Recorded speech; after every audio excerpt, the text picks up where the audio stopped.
2 weeks before the pilgrimage. By accepting the invitation, I was fighting against all my senses after growing up in the UK and only seeing a war-torn Iraq in the media. I'd never visited the Middle East, and my family's experience of the Middle East extends to Lebanese wine.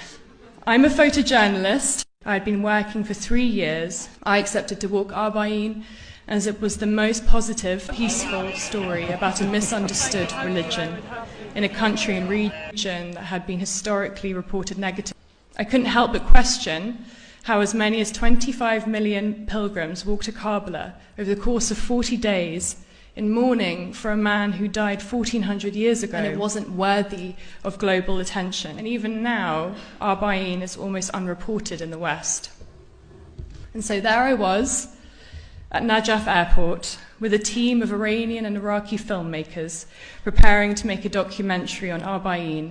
For 3 weeks, we walked Arba'in via the quiet pathways in Hilla, along the Euphrates River, and towards the heart of Karbala, via what pilgrims fondly call the Highway of Love. I was moved by the compassion I personally encountered, also between pilgrim to pilgrim, many of whom had flown from the US and Asia and UK. I was surprised to meet a woman who worked for HSBC in London,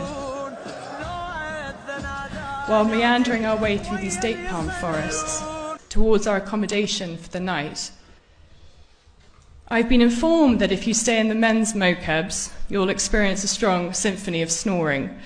But I can tell you in the women's mokebs, you have to be prepared for toddlers poking you awake and the sound of newborn babies crying.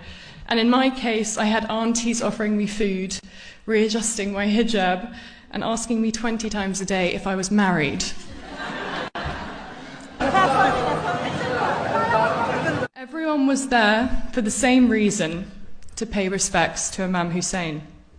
And yet we were all on different journeys. While I'm not Muslim, I found the message of Arba'in at an enormously transitional point in my life. And I found many pilgrims had decided to walk Arba'in after losing a loved one or fleeing conflict, those who had waited much of their life to be there in their 80s and 90s.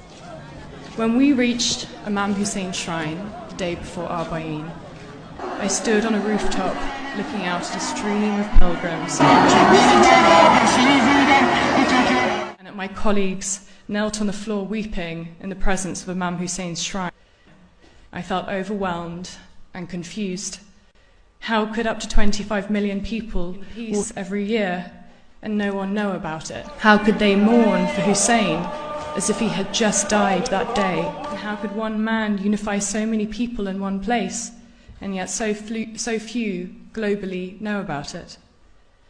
This is something I continue to reflect on in Iraq as we finish filming, and when I returned back to the UK.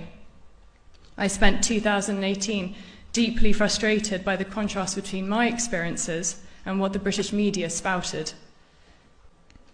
While Arba'in is no doubt a time of deep mourning, there is so much joy to be found too.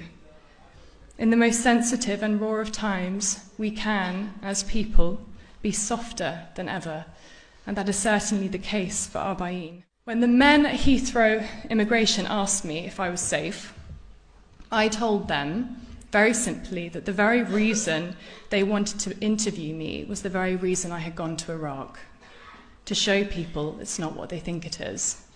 I opened my laptop and I showed them my photographs, and I showed them these pictures from the pilgrimage. They started to ask me about Shia Islam and what Iraq was like, and in that moment, 3 non-Muslim male police officers apologized for making the assumption that I was in danger simply because I'd been in Iraq. We must collectively stand up on the right side of history, up against injustice, just as Imam Hussein did 1400 years ago. There's no more important message in my life to share than this.